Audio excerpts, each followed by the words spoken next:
semaine dernière s'est terminée par une belle progression du CAC 40 avec 5 séances consécutives de hausse. La question est-ce que ça va durer, Roland Laskin ? Mais écoutez, on a effectivement un marché qui a bien rebondi. Ce qui est bien important de comprendre, c'est qu'en bourse, on sort vraiment d'une période d'incertitude, on sort un peu du brouillard. On savait que l'économie américaine, notamment, qui est vraiment l'économie moteur dans le monde, était en train de ralentir. Mais on avait vraiment des inquiétudes. Est-ce que finalement, on ne va pas retomber en récession? Là, on a des chiffres qui montrent qu'effectivement, le ralentissement est là, mais on a à peu près l'impression, c'est ce qu'on peut espérer, qu'on ne va pas replonger en récession. Donc on sort en fait d'une période de trouble, il n'y a plus de surprise, là le ralentissement est là, maintenant les marchés vont faire avec et on espère qu'on va travailler avec un petit peu plus de sérénité en bourse. Donc est-ce que ça va durer? Là après 5 séances de hausse, on aura peut-être un petit pic de consolidation, mais on a l'impression qu'on est sorti d'un tunnel, moins d'incertitude, on peut l'espérer.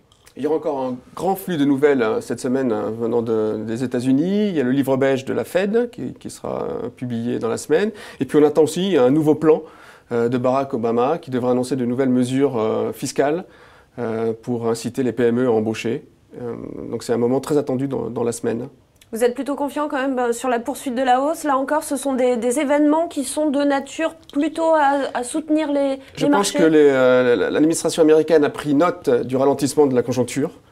Il y a des élections dans 2 mois très importantes, à mi-mandat pour Obama. Donc je pense qu'il va faire le nécessaire pour essayer de relancer la machine, tout en sachant quand même qu'il n'a pas beaucoup de marge de manœuvre au niveau budgétaire.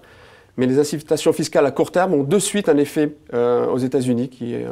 Les entreprises sont très réactives et donc on peut espérer qu'elles vont réembaucher. Et c'est la donnée que les marchés suivent aujourd'hui, qui est l'emploi aux États-Unis. Alors effectivement, d'autant que ça va être ces statistiques et ces événements macroéconomiques, des données qu'on va suivre particulièrement cette semaine, d'autant qu'il n'y a quasiment plus de publications de résultats. Après la semaine folle de la semaine dernière, où pas moins de 80 publications se sont concentrées en 2 jours, on devrait vivre une semaine plutôt calme à ce niveau-là. Il reste, je crois que Biomérieux a publié ce matin, Corian, Medica, dans les grosses valeurs, devraient publier dans la semaine. Donc au niveau des publications, ça devrait être plutôt calme, oui. Vous êtes satisfait des publications, justement ? Il faut dire que ces publications étaient plutôt une bonne surprise. Elles ont, je pense, également contribué à ramener un petit peu la confiance sur le marché. On est vraiment rendu compte que les économies de coûts qui ont été faites, les restructurations sont en train vraiment de porter leurs fruits sur les résultats. Donc on va peut-être maintenant, les marchés vont peut-être commencer à construire une stratégie d'investissement sur une base totalement assainie avec les entreprises qui vraiment devraient rassurer le marché. Alors, qu'est-ce qu'on va, maintenant qu'il n'y a plus de résultats pour soutenir la tendance, du côté des sociétés elles-mêmes, quels sont les événements qu'on surveille cette semaine en particulier et dans les prochaines semaines? Cette semaine et les semaines qui viennent, je crois qu'on va encore regarder les OPA.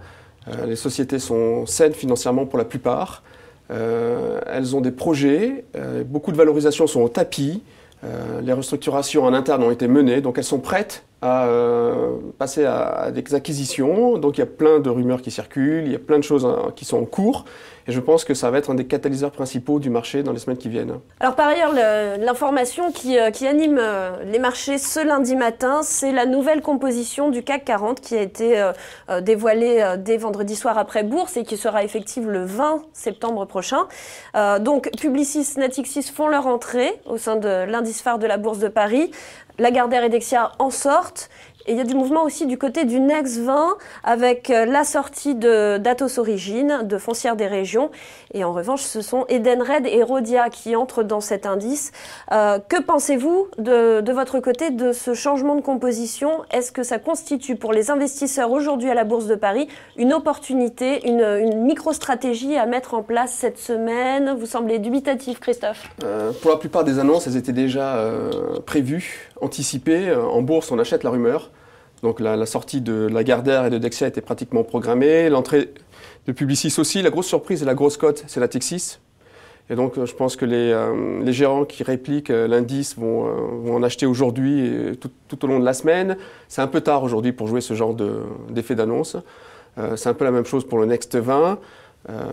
Mais il faut quand même reconnaître que le Next 20, depuis le début de l'année, fait une performance remarquable et largement supérieure à celle du CAC 40. Et donc l'antichambre, comme on l'appelle, du CAC 40, est un vrai panier de pépites.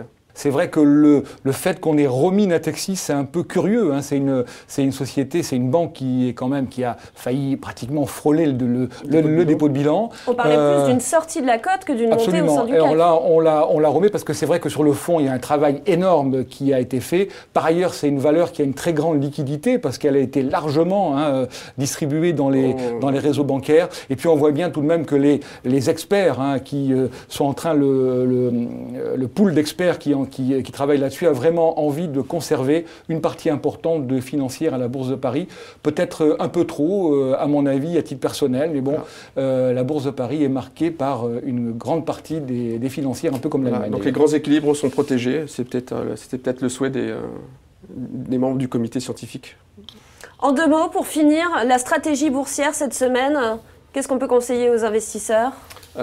Nous, on avait conseillé depuis quelques semaines de revenir sur les défensives. Elles n'ont pas vraiment joué leur rôle au plus fort de la crise et on s'est dit que maintenant, elles vont peut-être tenir enfin leur rang. Donc, on avait conseillé il y a 3 semaines de revenir sur ce genre de valeurs comme France Télécom, Vivendi, Universal.